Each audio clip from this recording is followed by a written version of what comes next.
This is Florida Natural Farming at Frog Valley Tropical Fruit Farm, and I want to talk about regenerative orchard floor, natural orchard floor management.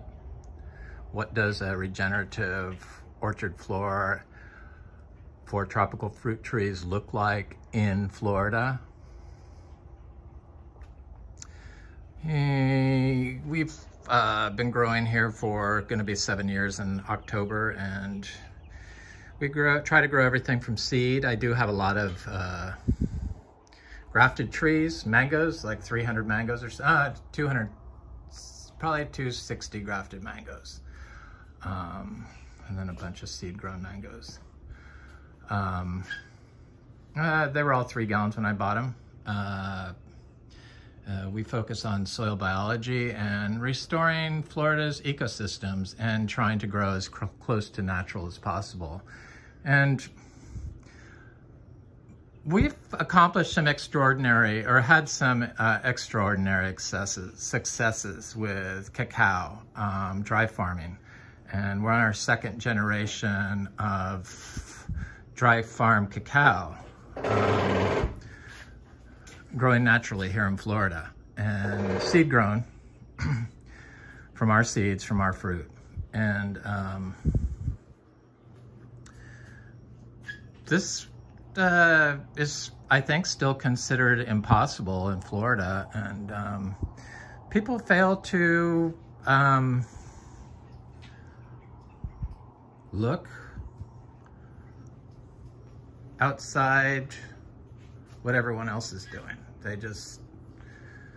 Most people look on Facebook or Instagram, I think, and I get a lot of people that come by here and want to look at the farm. They always buy seeds. Everyone always buys seeds. I get some people that email me, and I got a couple this week. It had to do with starting tropical fruit orchard. We know how to grow all the plants. It's not just the fruit trees, it's the rare anthuriums, it's the rare philodendrons, it's the fruiting cashew trees, it's the healthy seed-grown citrus. It's on and on and on. It's everything, basically. And it all gets grown the same way. And we grow our aroids, rare aroids. This is the seed-grown Spiritus Sancti.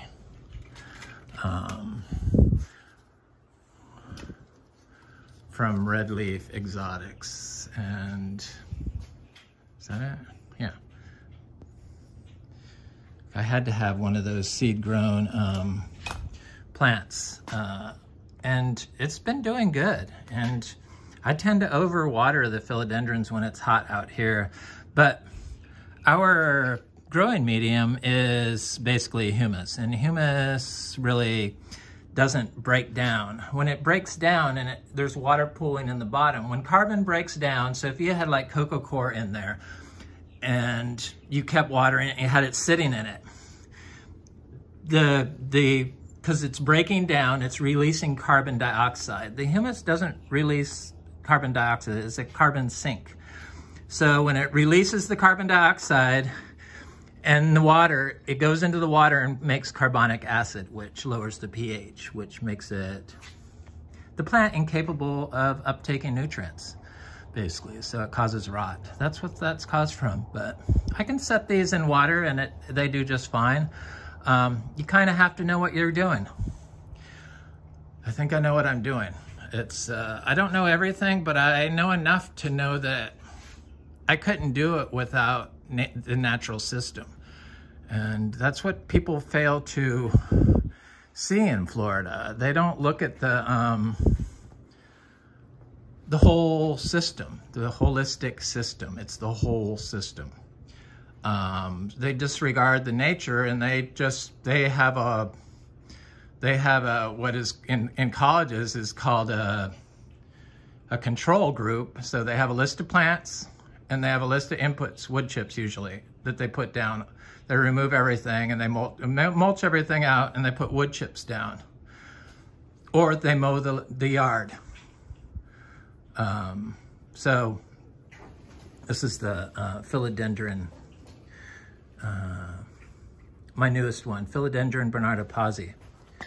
What I notice about the Spiritus Sancti is the leaves are a lot heavier than almost, I think, all the other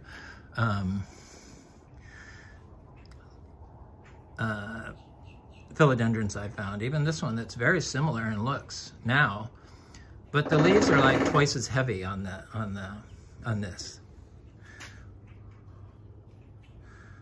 I'm very excited about that plant. I'm very excited about this plant. I love them. I did make a mistake. I called this Philodendron glorious. It's Philodendron splendid. And this is the Philodendron glorious. They're looking good. Like a couple of newish. I featured them in a video before, but Philodendron Bernardopozzi. It's very nice. Yeah, so when you don't look at the whole system and you're like applying wood chips and mulching stuff out, disregarding everything that's covering the dirt for the most part, because when you mow it, it compacts the soil and prevents the roots from reaching deep down. And when you're in sand, it's silica, basically, and you're removing all that carbon from the living carbon from deep in the soil. And when the water moves through the calcareous rock, it makes calcium carbonate liquid, and mixed with the carbon dioxide that's being released from the roots that keep getting killed when they're trying to grow, it makes carbonic acid and makes the soil acidic. I mean, they have to know this. I don't understand why you still see people putting in groves of mangoes or citrus and mowing. As soon as I see that, I know people don't know what they're doing, and I just turn the channel, and I just people don't know what they're doing. That's the problem. I don't like to sound like an expert, but it is what it is. Somebody has to talk about this stuff, because otherwise everything would be, I don't know, nobody else seems to be showing their experiences and sharing their experiences. If you are growing cacao, dry farmed, I know that my original farm is, because I planted it, and that's how she's still growing it. And that's in Brevard County. But so there's got to be others out there, but there's just not enough corroborating information, so that when people like Paul from Fruitful Trees comes over here, he says this is the only place he's ever seen grow like this. Yeah, he wanted to know when the best time to come by was, and he picked the worst time. Right after the freeze. So, I'll come back when it's good. No, you won't. I don't need to do that. I make enough videos, and my information's out there. And he didn't really have any interest in learning about fungi or anything. So I'm more about teaching people that want to learn and fix Florida, because Florida has horrible problems of pollution, and people don't seem to care. So when you're mowing, it causes all this runoff, all the chemicals and pollutants that everyone uses from their lawns runs off into our waterways, and it's killing the manatees. I guess once they're all dead, people won't remember them and they won't care. But that's just a horrible, horrible path. Because manatees really make Florida cool. And why people come here. The government doesn't seem to do anything. People still want their lawns. They don't care. They just I have to have the lawn. That's what they do. Even the people that are putting in orchards are still putting in lawns. It's causing the runoff, it's causing the pollution, it's causing your plants to not grow as good as they can. I want to get my clippers. So that's the lawn part of it. The wood chip part, okay. For some reason, people get offended when I say this about wood chips, but a mulched out wood chip in Florida isn't good. I see the need for it in drought areas, but Florida, we're on sand, and I'm heading over to the sugar apples. I had to get this out. When you mulch all this out and you just put in your, people always say nitrogen. This is they say they're gonna use wood chips and nitrogen. I got several nitrogen fixers. Well, if your system can't support the nitrogen fixing life, then you're not going to get much nitrogen fixing success from even with the nitrogen fixers. So the nitrogen fixing life lives in the plant roots. It's what helps buffer, and on the plants, all plants.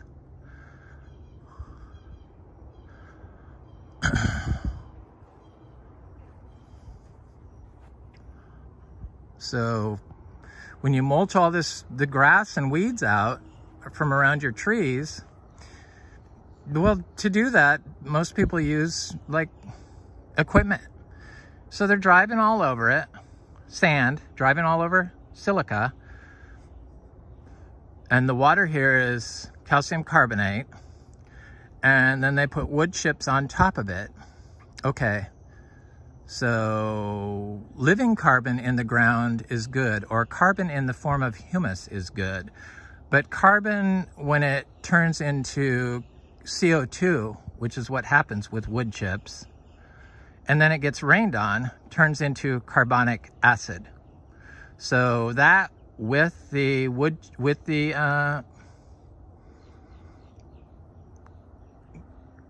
calcium carbonate water and the silica and compaction is a recipe for cement.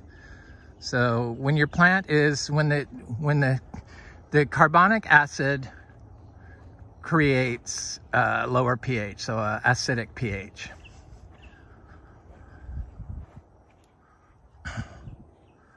I use wood chips every day, pine shavings, small amounts every day. I apply them. It's the bedding for our zebus. You can see them right here. But I dump them on top of a living system. I leave the weeds. If you just had wood chips in here and you tried to dry farm cacao, it would be impossible. I can stand by that statement. If you remove all the grass and stuff, the weeds,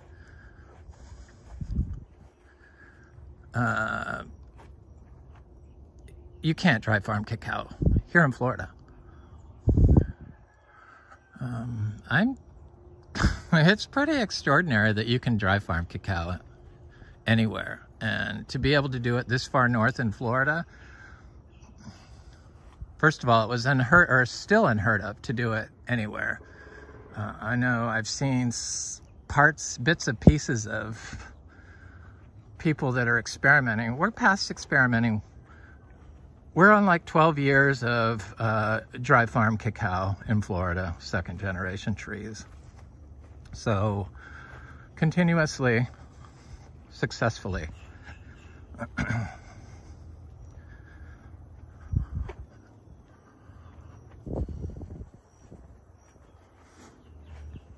A lot of these aroids, the cuttings, they want some water. So this is Patriciae, barely hanging in there. It's been very dry here, which is unusual. So this so you got to have the roots in the ground. That's your orchard floor. And you have to stay off of it. I know I keep saying that, but that's really important. It gets compacted too easily. So when it's the living root in the ground, it attracts life. It excretes stuff into the soil that attracts life, that keeps the soil pH at the optimal pH for plant growth. It's all that nutrients. Plus, when you remove all this plant life to plant your orchard or you mow it, you're removing all the nutrients, because carbon in plants is different nutrients. That's why some plants are nitrogen fixers and some aren't considered nitrogen fixers. This is a nitrogen fixer. The nitrogen fixing plants show up when you add fertility to this. Small amounts of manures, basically. We use zebu manure and donkey manure, and it works. Only 26 pounds of nitrogen per acre per year. Here's our cacao I was talking about. I might as well show it. I thought it should start flowering, I would think. It looks like it's starting to leaf out some more. It's doing fine with the drought. You know, the cacao can take standing water. That's why it makes it so good for Florida. I easily could be a major producer of cacao here in Florida. And I've never had anybody come over to talk about cacao or reach out to me to grow cacao, which I find peculiar.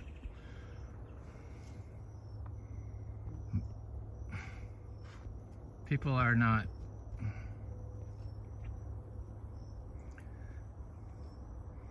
people say, you know, you can't do that, you can't grow that here, or how do you do that? And then you show them and they're not interested. They're more interested in how many trees they could see that you bought and the lawn you mowed, and then call something like this neglectful. It's hardly neglectful when it's nature, because nature is the only thing that can restore our polluted systems, our damaged, disturbed systems that we've created, grow systems especially. They're just so foul. I mean, everyone knows mile after mile after mile of the same thing. Hello, Sonoma County. I mean, really? It's like you see your neighbors do it and they do it. It's bizarre. It's very bizarre. I think it's bizarre. We're trying to grow food. No, you're not. You're trying to grow wine because you think your neighbors are getting rich. It's bizarre. So this is my daily poop. The zebu manure does not break down. It's humus. It's already like, that's it. That's a turd. Been sitting out here. You can grow plants directly in it. You can mix it into the sand.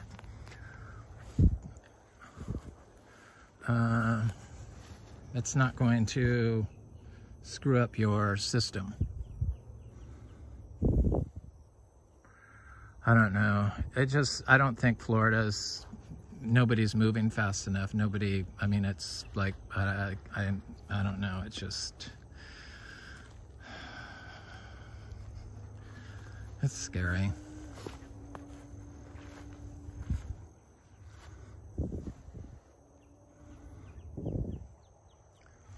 Scary that everyone's trying to look for a product so they can continue on the same path of monoculture, or they'll add eight plants, put in 5 nitrogen fixers, and think that that is a superior system than what nature builds.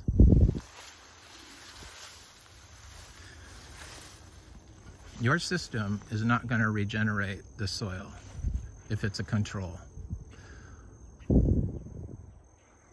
at its utmost ability. It's impossible, because your control is usually all like annuals, or it's just like 10 species. Not enough.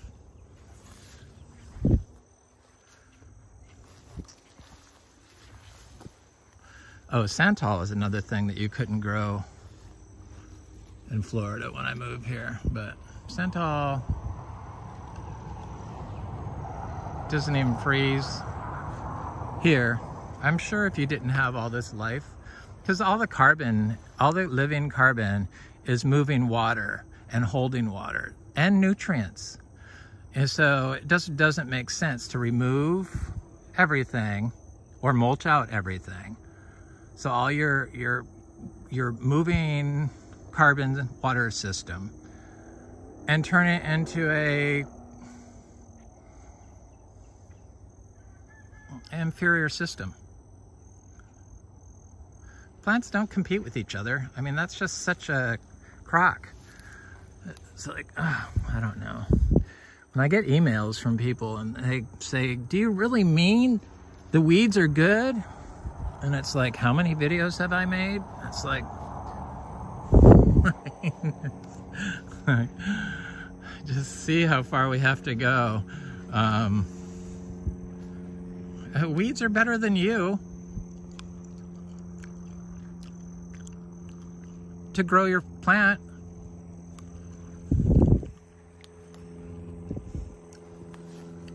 Talking tropical fruit trees here, people. Yeah, you can grow annuals in compost, but I'm talking tropical fruit trees. Above a compacted soil, you can.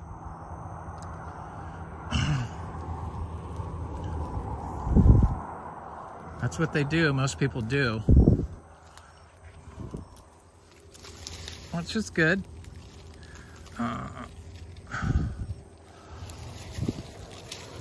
There are some of you I've seen, Dan, that incorporate your annuals into your natural system. I don't know. I just don't know what it's going to take. It's just to get people to understand that this is not neglectful. This is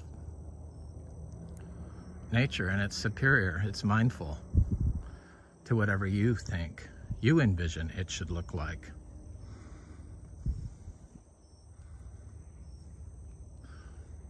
Because we've been programmed to like mowed lawns and monocrops. And we don't care if we kill the frogs when we spray copper, and we don't care if your neighbor might get downwind pollution from your fungicide. It's like so ridiculous. But look at all my plants. I don't think there's anyone that I know of, well, maybe one person I've met, that has more plants than me. Different types. That are all growing successfully.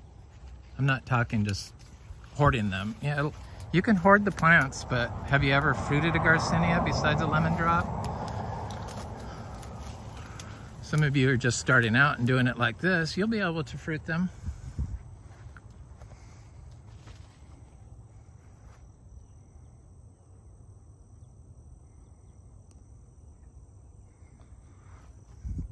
I don't know what that was. I'll try to go this way.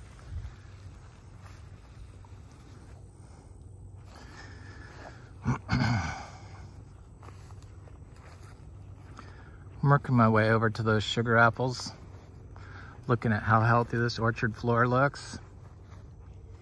Yeah, all these plants, these different plants, those are all nutrients. So when you remove them, you're already starting with a nutrient deficient mineral, sand. So why would you remove all your nutrients and your moisture and your soil's capacity to buffer the pH? Doesn't make sense. The lawns are causing the runoff. The lagoons, like totally destroyed from people spraying their Roundup right in the ditches here. I've seen it. And then everyone mows. Tropical fruit grown holistically in Florida, could create a tropical fruit paradise here, which would draw thousands of people. But look at my plants. I got this, the houseplant people are the worst. They don't have anything interesting. They just unbox plants that they buy.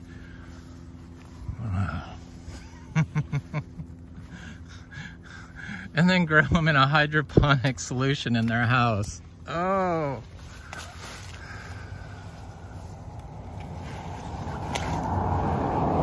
Yeah. So the sugar apples are, you know, they're getting there. These aren't quite ready, but I see they're getting close. I'm seeing a little bit of black spot on some of them, but not bad. Those are looking close.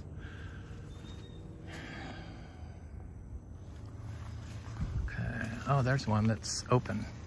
So I know when they crack open, like an alama, they're gonna be like super good fruit, like super good fruit. Tree ripens sugar apples that crack are like so delicious that these are the chewy sugar apples. I don't think I've seen, I have some Thai lizards, I don't like them as much. They don't seem to crack.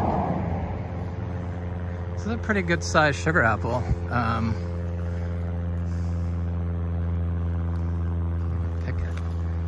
Pick it and I'm gonna eat it because it's my first sugar apple.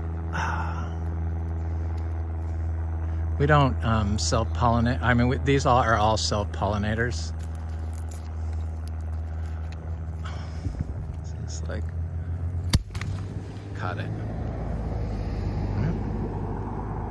Oh yeah, it's perfect. It's a big fruit.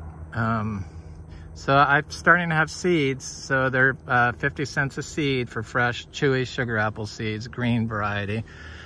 I imagine I will have some red Compog Mauve seeds and some, possibly some chewy red sugar apples, but I'm not sure. I have to make sure that that is actually my, so this fruit is ready to be picked. But I'm gonna let it ripen on the tree because that's how I like them, and there's really not enough to sell, so I like them when they're perfectly ripened on the tree. And this tree has little tiny fruit of all sizes on it. There it is, right there. Can you see it? Yeah.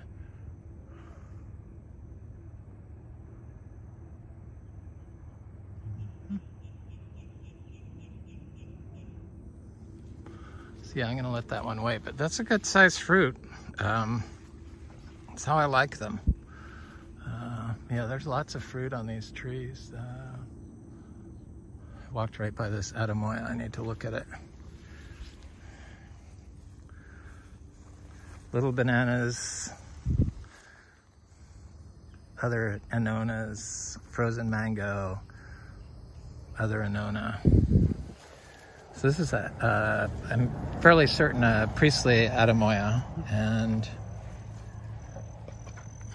look at all the moisture on the leaves.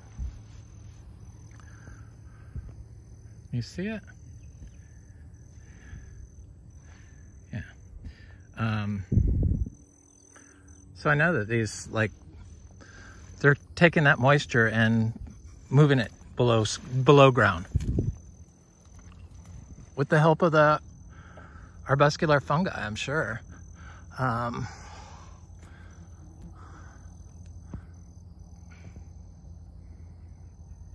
So these are our Adamoyas. They're not ready yet.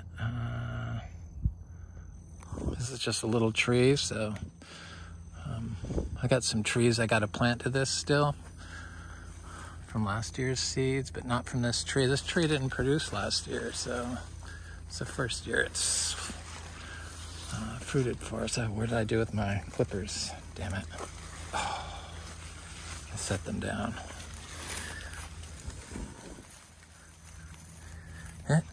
Problem with the weeds is don't set anything down.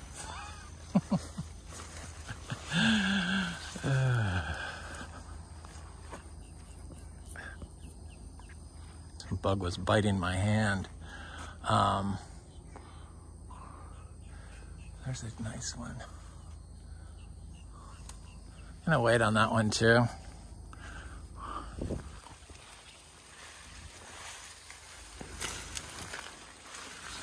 Yeah, I'm so picky about my sugar apples. It's like,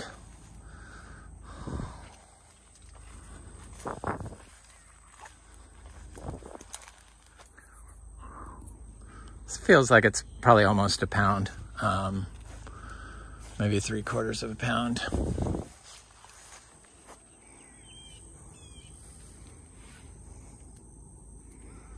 I got bit by some sort of wasp.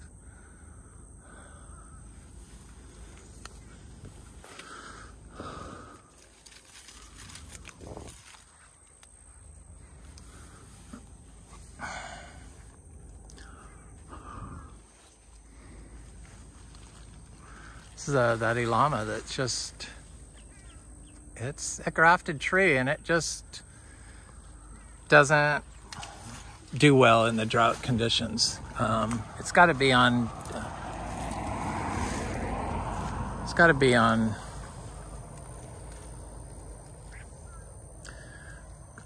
pond apple or something.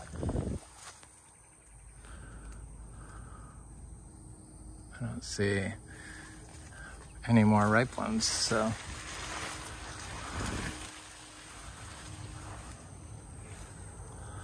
But they're getting there.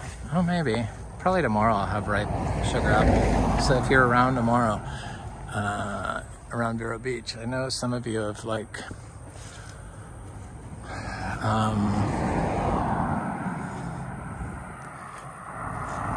reached out to me and said you're local, so if you want sugar apples, I have small quantities starting to come in. They're $10 a pound, which was our price last year. And it looks like it's going to be a long season. So otherwise I have seeds that are 50 cents a seed, chewy sugar apples, and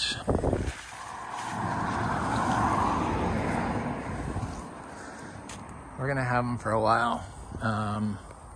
Which is good. So mango's just wound down and now it's off to the sugar apples. Anyway, this is Frog Valley Tropical Fruit Farm. I hope you have a beautiful day.